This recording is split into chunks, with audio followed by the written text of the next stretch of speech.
আসসালামু আলাইকুম everyone, B with ICT চ্যানেলের পক্ষ থেকে সবাইকে স্বাগতম। আজকে আমাদের চতুর্থ অধ্যায়ের প্রথম লেকচার। আজকে আমরা চতুর্থ অধ্যায়ের থিওরিটিক্যাল যা আছে সবই দেখব এবং যা যা বাকি থাকবে তা আমরা পরবর্তী লেকচার ভিডিওতে শেয়ার করার ট্রাই করব। এবং ইনশাল্লাহ এই ভিডিও লেকচারগুলো ফলো করলে আশা করি আপনার চতুর্থ অধ্যায় নিয়ে কোনো সমস্যাই থাকবে না বা কনফিউশন থাকবে না। তাহলে চলুন শুরু করি। আমরা আজকে যা যা পড়বো এখানে প্রথমে আমরা নোট করে রাখছি যে আমরা কী নিয়ে আলোচনা করব যেন আমাদের সহজ হয়। আমরা প্রথমেই দেখবো যে ওয়েব পেজ কি, তারপর দেখবো ওয়েবসাইট কি, মানে ওয়েব পেজ কীভাবে ওয়েবসাইটের ভিতরে থাকে, তারপর ওয়েবসাইটের সুবিধা, আইপি অ্যাড্রেস কি, আইপি অ্যাড্রেস মানে জিনিসটা কি কাজ করে এগুলো আমরা বুঝবো, তারপর ডোমেইন নেম কি, সার্চ ইঞ্জিন কি, ওয়েবসাইটের কাঠামো এবং এর প্রকারভেদ আমরা বর্ণনা করব এবং দেখব কিভাবে আসলে কোন প্রকারভেদের কোন কাঠামোটা কিভাবে কাজ করে। তারপর ইউআরএল জিনিসটা কি আমরা এটা দেখব এবং ওয়েবসাইট মানে টাইপ অফ ওয়েবসাইটের কয়টা টাইপ আছে ওই টাইপ নিয়ে আমরা বিস্তারিত আলোচনা করব। তো প্রথমে আমরা এখানে দেখো ওয়েব পেজ জিনিসটা কি। ওয়েব পেজ জিনিসটা হচ্ছে আমরা যে কোনো টাইপের ইনফরমেশন যখন আমরা জানতে চাই ইন্টারনেটের মাধ্যমে, যখন আমরা কোথাও সার্চ দেওয়ার পরে যে কোনো একটা ইনফরমেশন যদি আমরা জানতে চাই, কিভাবে জানতে পারি ওইগুলা আমরা ওয়েব পেজের মাধ্যমেই জানতে পারি। কারণ আমরা যে জিনিসটা জানতে চাইবো গুগলে বা অন্যান্য যেগুলো আছে সাফারিতে বা গুগলে যেগুলো আছে ওইগুলোর মধ্যে আমরা যখনই জানতে চাইবো কিছু, তখনই ওইটা ইনফরমেশন আকারে শো করবে। এই যে ইনফরমেশনটা আছে ওই ইনফরমেশনটা আমরা কই থেকে পাইতেছি? ওয়েব পেজ থেকে পাইতেছি। কারণ ওয়েব পেজের মধ্যে কোনো একজন ইনফরমেশনটা দিয়ে রাখছে, যে এই পেজটা বানাইছে তার হয়তো বা মনে হয়েছে যে এই জিনিসটা অনেকেই জানতে চাইবে, এই জন্য এই পেজটা বানানো হয়েছে। তো এই কারণে মূলত আমরা যদি কোনো ইনফরমেশন জানতে চাই তাহলে ওইটা ওয়েব পেজের মাধ্যমে আসে। ওকে, এখানে ওয়েব পেজ জিনিসটা কি বলা হয়েছে? ওয়েব পেজ হলো ইন্টারনেটের পাওয়া একটি একক তথ্যপূর্ণ পৃষ্ঠা, মানে তথ্যের ভান্ডার। একটা পৃষ্ঠার মধ্যে যে পরিমাণ তথ্য আছে এগুলার একটা মানে ভান্ডার আর কি। ওকে, যা ওয়েবসাইটের অংশ হিসেবে প্রদর্শিত হয়, মানে একটা ওয়েবসাইটের ভিতরেই তথ্যগুলো থাকে। মানে একটা ওয়েবসাইট তৈরির জন্য আমাদের একাধিক ওয়েব পেজের ব্যবহার করা হয় আর কি। তো এখানে দেখো ওয়েবসাইট জিনিসটা, ওয়েবসাইট হচ্ছে ইন্টারনেটে থাকা এক বা একাধিক ওয়েব পেজের সমষ্টি। মানে এখানে যে ওয়েব পেজটা আছে একটা ওয়েব পেজ না, এখানে একটি অধিক ওয়েব পেজের দ্বারা আমাদের একটা ওয়েবসাইট তৈরি হয়। ওকে, তারপর আমরা দেখব যে ওয়েবসাইটের সুবিধা। আচ্ছা, এর আগে আমরা দেখে নিই যে ওয়েবসাইট এবং ওয়েব পেজ এই দুইটা জিনিস আমরা দেখি যে জিনিসটা কি আসলে। ধর আমরা এখানে সার্চ দেই হাউ টু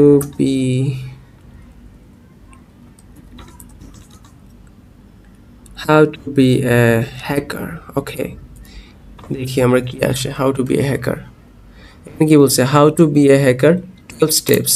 আমরা দেখি 12 স্টেপ কি আছে। এই যে এইখানে আছে, আমরা দেখি এখানে যে এই যে ওয়েবসাইটটা, এটা হচ্ছে ওয়েবসাইটের ইউআরএল। ওকে, আমরা ইউআরএল জিনিসটা পড়বো, দেখবো যে জিনিসটা কি আসলে। ওকে, এখানে ওয়েবসাইটের ভিতরে যখন আমরা যাব, আমরা প্রথমে একটা এই যে আমরা যেটা দেখতেছি এটা হচ্ছে একটা ওয়েব পেজ। ওকে, এটা হচ্ছে একটা পেজ। এই যে একটা পেজ, এই পেজের মধ্যে অনেক ইনফরমেশন আছে যে কিভাবে আমরা হ্যাকার হইতে পারি বা এমন কিছু আমরা যদি পড়ি তাহলে আমরা বুঝবো আর কি। কিন্তু এখানে অনেক কিছুই আছে ইনফরমেশন।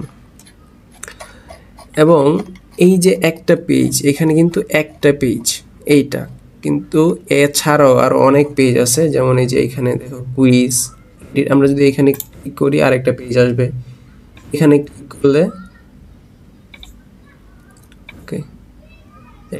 করলে আরেকটা পেজ আসবে। এখানে যদি আমরা ক্লিক করি তাহলে আরেকটা পেজ আসবে, এরকম আর কি। তো ওয়েবসাইটের আন্ডারে অনেকগুলা ওয়েব পেজ থাকে, আর এই ওয়েব পেজ দ্বারাই আমরা একটা ওয়েবসাইট তৈরি করতে পারি। ওকে, তারপর দেখো কি বলছে এখানে, ওয়েবসাইটের সুবিধা, আমরা ওয়েবসাইট দিয়ে কি সুবিধা পাইতে পারি। সার্বজনীন অ্যাক্সেস, প্রথমে লেখা আছে সার্বজনীন অ্যাক্সেস। সার্বজনীন অ্যাক্সেস মানে হচ্ছে আমরা 24 ঘন্টায় আমরা ইন্টারনেটের মাধ্যমে আমরা যা কিছু যে কোনো কিছু সার্চ দিয়ে আমরা দেখতে পারি ওয়েবসাইটের মাধ্যমে।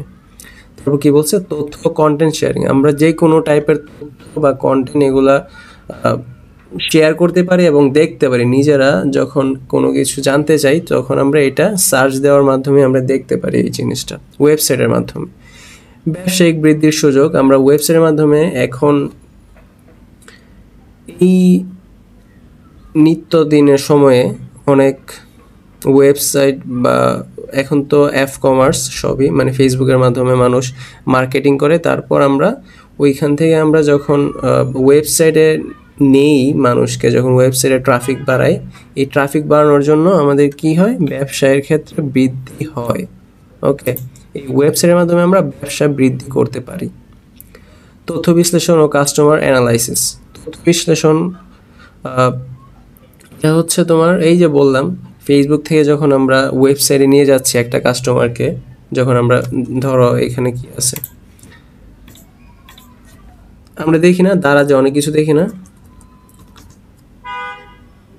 daraz.com। ওকে, আমরা ধরো দারাজে অনেক কিছু দেখি, আমরা ফেসবুকের মাধ্যমে দারাজের অ্যাড দেখি, হ্যাঁ। তারা যখন ফেসবুকে অ্যাড দেয়, দারাজ যখন ফেসবুকে অ্যাড দেয়, অ্যাড দেওয়ার ফলে কি হয়, আমরা যখন ক্লিক করলে ডিরেক্ট দারাজের মলে নিয়ে আসে।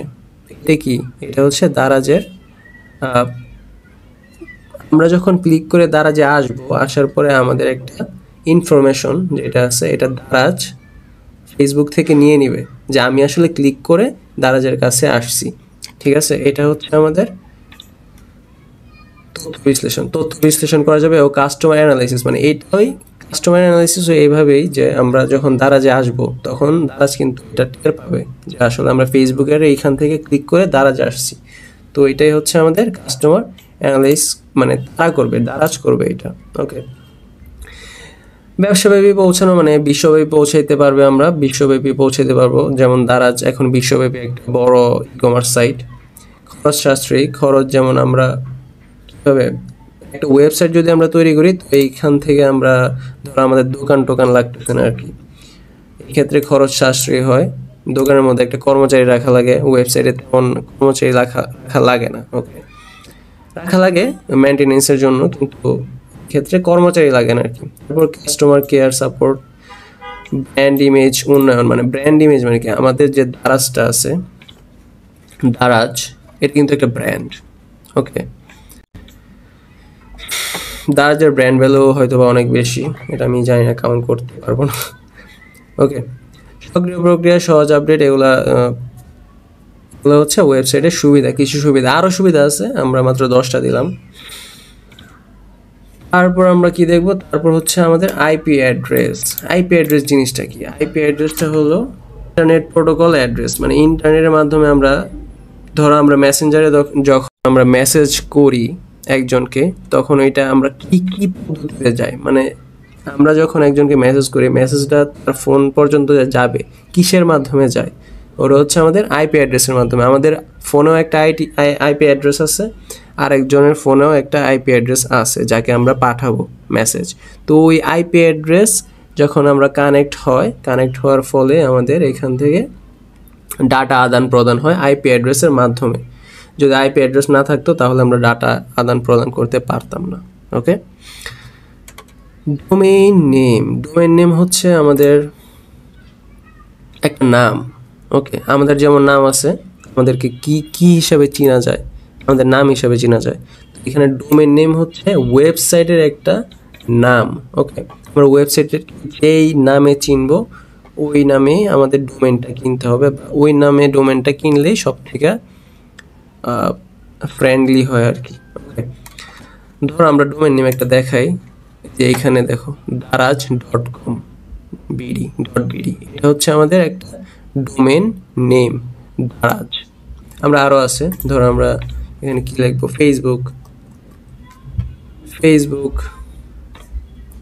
লিখতে পারি।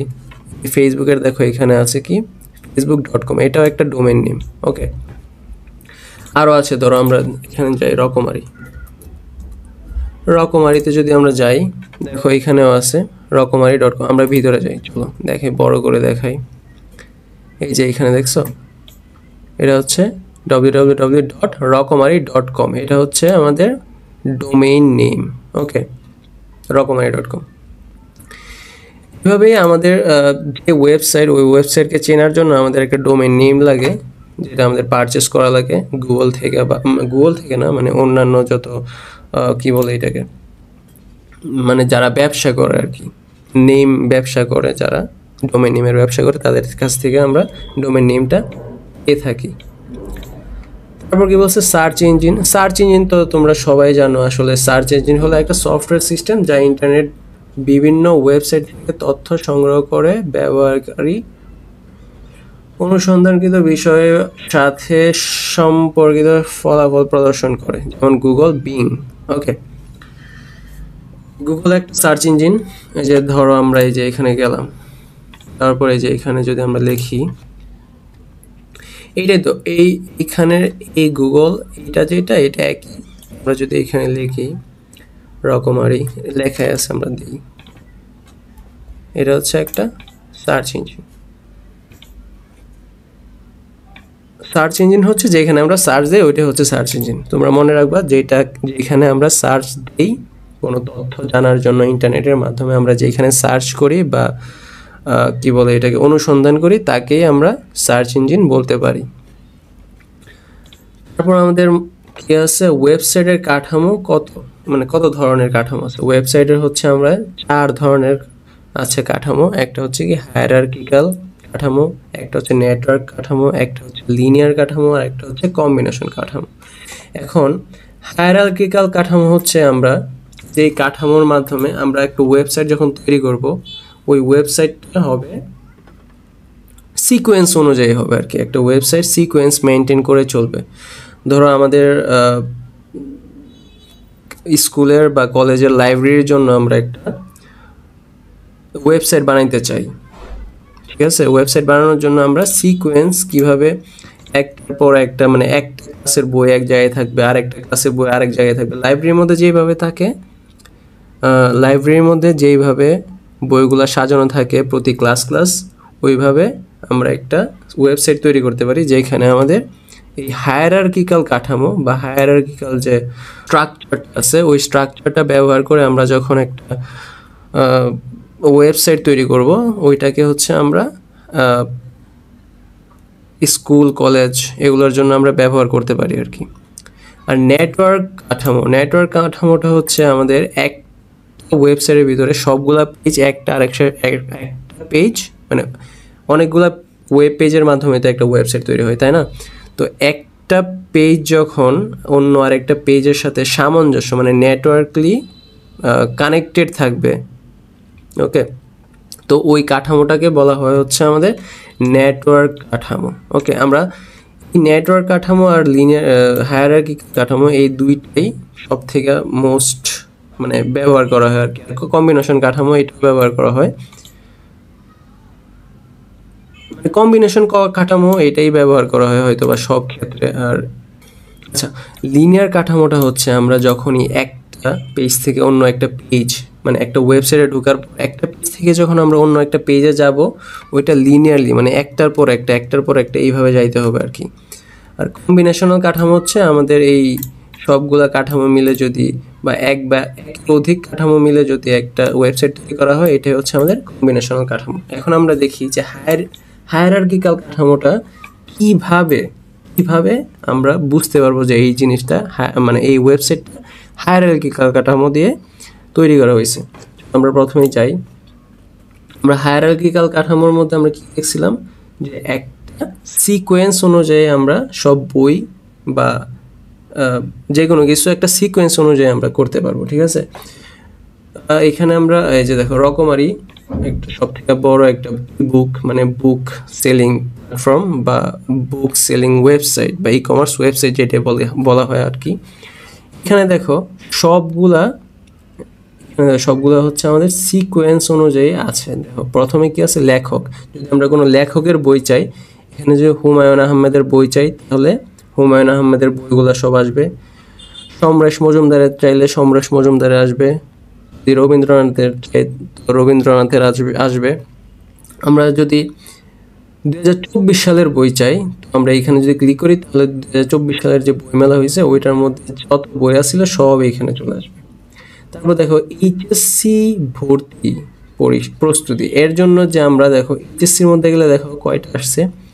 এইচএসসি বিজ্ঞান প্রথম বর্ষ, দ্বিতীয় বর্ষ, এটা কি সিকোয়েন্স অনুযায়ী আছে জিনিসটা। মানে এইচএসসির ভিতরে গেলে শুধুমাত্র এইচএসসি রিলেটেড যেগুলো থাকবে এগুলো আছে। যদি আমরা প্রকাশনীর মধ্যে যাই তো প্রকাশনী রিলেটেড যা আছে ওইগুলো আসবে। যদি আমরা বিষয়ভিত্তিক যাই তো বিষয়ভিত্তিক যা আছে সব ওইগুলো আসবে। এটা হচ্ছে আমাদের সিকোয়েন্স অনুযায়ী কাজ করে। ওকে, এখন হচ্ছে নেটওয়ার্ক কাঠামো। নেটওয়ার্ক কাঠামোটা কি বলছিলাম? নেটওয়ার্ক কাঠামোটা হচ্ছে তোমার এক পেজ থেকে অন্য পেজে যাওয়ার জন্য, মানে এর সাথে সবগুলা পেজ হচ্ছে আমাদের কি থাকবে, কানেক্টেড থাকবে, তাই না? কানেক্টেড থাকলে ওইটাকে আমরা বলবো নেটওয়ার্ক কাঠামো। তো আমরা দেখি নেটওয়ার্ক কাঠামোর জন্য আমরা কোন ওয়েবসাইটটা বাছতে পারি। W3 স্কুল, ওকে, এটা হচ্ছে এক অনলাইন ওয়েব প্রোগ্রামিং ওয়েবসাইট। ওকে, আমরা শিখবো এখন HTML শিখবো, ঠিক আছে? HTML শেখার জন্য দেখো এখানে কত কিছু আছে। ওকে, HTML এর জন্য শুধুমাত্র এখানে অনেক অনেক অনেক অনেক অনেক অনেক ইনফরমেশন আছে এখানে। ওকে, আমরা আস্তে আস্তে একটা করে দেখবো। যখনই আমরা পরবর্তী ক্লাসগুলোতে যাব আমরা এইখান থেকে এই ওয়েবসাইটের মাধ্যমে কীভাবে আমরা প্র্যাকটিস করতে পারি এইটাও আমরা দেখবো। ওকে, তো এইখানে দেখো আমরা এই এক পেজ থেকে আমরা যখন অন্য পেজে যাইতেছি, যখন দেখো আমরা এখানে CSS চলে যাচ্ছি, তারপর আমরা পাইথনে চলে যাচ্ছি, আমরা সিতে চলে যাচ্ছি, আমরা সিও শিখবো কয়েকদিন পর। সিতে কীভাবে যাচ্ছে এখানে দেখো, এই যে সিতে চলে যাচ্ছি। এটা কীভাবে হচ্ছে? এটা হচ্ছে আমাদের নেটওয়ার্ক কাঠামো। কারণ একটা পেজ থেকে আরেকটা পেজে যাওয়ার জন্য সবগুলোর মধ্যে কী আছে, এখানে একটা কম্বিনেশন আছে। তুমি যে কোনো পেজেই যাও তুমি আবার ব্যাক করতে পারবা, জাভাতে ব্যাক করতে পারবা, আবার তুমি সিতে ব্যাক করতে পারবা, আবার তুমি এখানে HTML এ ব্যাক করতে পারবা। ওকে, এটা হচ্ছে আমাদের বলে নেটওয়ার্ক কাঠামো। ওকে, তো নেটওয়ার্ক কাঠামো পরে ছিল হচ্ছে লিনিয়ার কাঠামো। লিনিয়ার কাঠামোটা তেমন ব্যবহার করা হয় না আমাদের সচরাচর যত ওয়েবসাইট আছে এগুলোর মধ্যে। লিনিয়ার কাঠামোটা হচ্ছে আমাদের এক পেজ থেকে অন্য পেজে যাওয়ার জন্য একটা পেজ হয়ে যেতে হবে আর কি। ধরো তোমার বোঝাই কিভাবে। হোয়াইট বোর্ড, আমরা একটু হোয়াইট বোর্ড নেই। ওকে,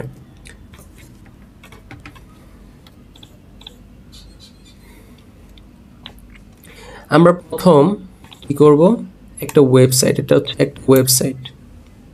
ধরো এই ফুলটা হচ্ছে একটা ওয়েবসাইট। ওকে, এই ফুলটা হচ্ছে একটা ওয়েবসাইট। আমরা এখন এই পেজের মধ্যে আছি, এটা হচ্ছে একটা পেজ, এটা হচ্ছে হোম পেজ। ওকে, হোম পেজ থেকে আমরা যেতে হবে একটা পেজে, এটা মনে করো আরেকটা পেজ। ওকে, ধরো এটার নাম হচ্ছে M। তো M এর মধ্যে গেলে এখান থেকে আবার অন্য একটা পেজে যাওয়ার জন্য এই পেজ হয়ে যাইতে হবে। এটা হচ্ছে লিনিয়ারলি চলবে আর কি। ওকে, লিনিয়ারলি একটা পেজ থেকে আরেকটা পেজে যাইতে হবে। যদি এইটা থেকে ডিরেক্ট এখানে যাওয়া যাবে না, বুঝছো? এইটা থেকে প্রথমে এখানে আসা লাগবে, পরে এইটা থেকে এখানে, পরে এইটা থেকে এখানে, এভাবে লিনিয়ারলি মানে একটার পর একটা এভাবে পেজগুলা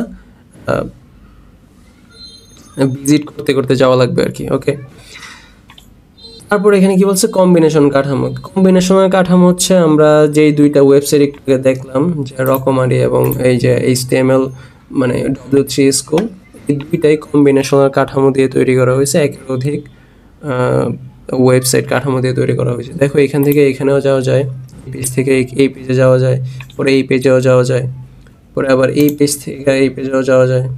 মানে এটা হচ্ছে আমাদের কম্বিনেশনের কাঠামো। ওকে, আমাদের বেশিরভাগ ওয়েবসাইটে আমাদের কম্বিনেশনের কাঠামো দিয়ে তৈরি করা হয়। তারপর কি আছে, তারপর হচ্ছে ইউআরএল। ইউআরএল জিনিসটা কি? আমরা কোনো একটা কিছু যখন সার্চ দেই, তারপর সার্চ দেওয়ার পরে আমাদের কি আসে, একটা ইউআরএল জাতীয় জিনিসটাই আসে প্রথমে। দেখো এখানে কি আছে, এই যে আমরা যদি এটার ভিতরে যাই, এইচএসসি ব্যবসায়ী উদ্যোগ, এটার ভিতরে গেলে দেখছো ইউআরএলটা কেমন হয়েছে, রকমারি.com academic college business first year. Okay, এটা হচ্ছে আমাদের ইউআরএল আসলো। ইউআরএল এর এই যে এই প্রথম যে এইটুক আছে HTTPS, এর মানে হচ্ছে হাইপার টেক্সট ট্রান্সফার প্রোটোকল। ওকে, HTTP এর মানে হচ্ছে হাইপার টেক্সট ট্রান্সফার প্রোটোকল। তো এটার নাম হচ্ছে আমরা প্রোটোকল দিছি, আমাদের বইয়ে এটা প্রোটোকল হিসেবে দেওয়া, বা এটাকে আমরা প্রোটোকল বলে থাকি। তারপর যেটা আছে এই যে এইটুক www.রকমারি.com, এটা হচ্ছে আমাদের কি ডোমেইন নেম। একটু আগেই বলছিলাম এটা কি আমাদের ডোমেইন নেম। তারপর এখানে দেখো একাডেমি আছে, এই একাডেমি জিনিসটা কি, একাডেমিটা হচ্ছে একটা ফাইল নেম বা ডিরেক্টরি নেম, ফাইল নেম বা ডিরেক্টরি নেম। আর এই যে কলেজ, এইটা একটা ফাইল নেম বা ডিরেক্টরি নেম। এবং লাস্ট, এই যে লাস্ট যেটা আছে এটা হচ্ছে আমাদের,